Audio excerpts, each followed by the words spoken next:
Ethiopia and Eritrea, two nations in the Horn of Africa, share a history interwoven with both cooperation and conflict.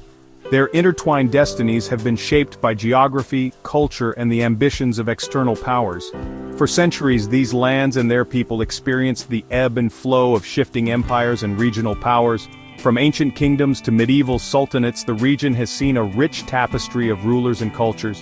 The lines drawn on the map, often by distant colonial forces, did little to erase the intricate tapestry of shared culture, language, and heritage that bound them. Despite the artificial borders, the people of Ethiopia and Eritrea maintained deep connections through trade, marriage, and shared traditions. However, the mid-20th century brought about a dramatic shift in this relationship.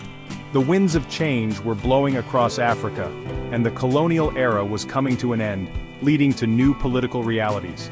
In 1952, the United Nations federated Eritrea with Ethiopia, a decision met with mixed reactions. This union was seen by some as a step towards stability, while others viewed it as a threat to Eritrean identity. While some Eritreans saw potential benefits in the union, many others harbored concerns about their distinct identity and autonomy under Ethiopian rule. The fear of losing their unique cultural heritage and political independence loomed large. These concerns unfortunately proved to be justified. The Ethiopian government began to impose policies that marginalized Eritrean culture and political aspirations. As the years passed, Ethiopia's policies towards Eritrea became increasingly oppressive. The central government sought to consolidate power, often at the expense of Eritrean autonomy and cultural expression. Eritrean culture and language were suppressed and the region's autonomy was gradually eroded. The Ethiopian regime's heavy-handed approach only fueled resentment and resistance among Eritreans. This sparked resistance movements within Eritrea, determined to fight for their right to self-determination. The struggle for independence became a rallying cry for many Eritreans, uniting them against a common adversary. Eritrea's struggle for independence would become a defining chapter in the relationship between the two nations. The conflict was long and brutal, leaving a lasting impact on both sides. The decades-long fight for independence left deep scars on both societies. The human cost was immense, with countless lives lost and communities torn apart by the violence. It also planted the seeds of mistrust and resentment that would continue to plague the relationship between the two nations, even after Eritrea achieved its hard-won independence. The legacy of conflict and division remains a significant barrier to reconciliation. This turbulent history continues to cast a long shadow on the present, shaping the complex dynamics between Ethiopia and Eritrea.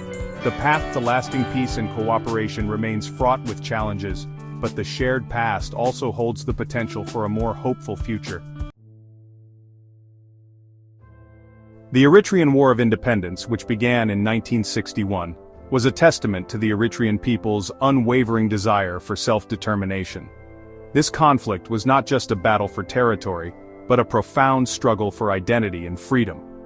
Pitted against a larger and better-equipped Ethiopian army, the Eritrean People's Liberation Front, EPLF, and other groups waged a protracted guerrilla war. These fighters, often outgunned and outnumbered, relied on their intimate knowledge of the terrain and the support of local communities to sustain their resistance. The conflict drew in regional actors, with Cold War tensions adding fuel to the fire as the Soviet Union and the United States backed opposing sides. This international dimension complicated the war, bringing in foreign aid and military advisors that further entrenched the conflict. The war raged for 3 decades, exacting a heavy toll on both nations. The prolonged fighting devastated communities, leaving scars that would take generations to heal. Hundreds of thousands perished, and countless others were displaced from their homes. Refugee camps became a common sight, filled with families who had lost everything to the relentless conflict. The conflict had a devastating impact on Eritrea's infrastructure and economy. Towns and cities were left in ruins, and the economic backbone of the region was shattered, making post-war recovery an enormous challenge. However, despite the immense challenges they faced, the Eritrean people never wavered in their resolve. Their resilience and determination became the cornerstone of their struggle, inspiring future generations. In 1991, after years of struggle and sacrifice, the EPLF captured Asmara, Eritrea's capital, effectively ending Ethiopian rule. This victory was a turning point, symbolizing the triumph of the Eritrean spirit. Eritrea officially declared its independence in 1993, marking a historic moment for the region. The celebrations were a testament to the indomitable will of the Eritrean people, who had fought tirelessly for their freedom. The international community welcomed Eritrea into the family of nations, recognizing the hard-won victory of its people. Global leaders acknowledged the significance of Eritrea's independence, offering support and establishing diplomatic relations. However, the long years of conflict had created deep-seated animosity and mistrust between Eritrea and Ethiopia. The wounds of war were still fresh, and the path to lasting peace remained fraught with challenges. The border between the two countries, hastily demarcated during the colonial era, remained a point of contention. This unresolved issue would continue to be a flashpoint for future conflicts. The seeds of future conflict, unfortunately, had already been sown. Despite the celebrations of independence, the legacy of the war would cast a long shadow over the region, influencing its politics and society for years to come. The euphoria of Eritrean independence proved to be short-lived. The initial joy and celebrations that marked the birth of a new nation soon gave way to a harsh reality. Despite the hopes for a new era of peace and cooperation, the unresolved issue of the border between Eritrea and Ethiopia quickly re-emerged as a major point of contention. The border, a line drawn during colonial times, was never clearly defined, leading to confusion and disputes.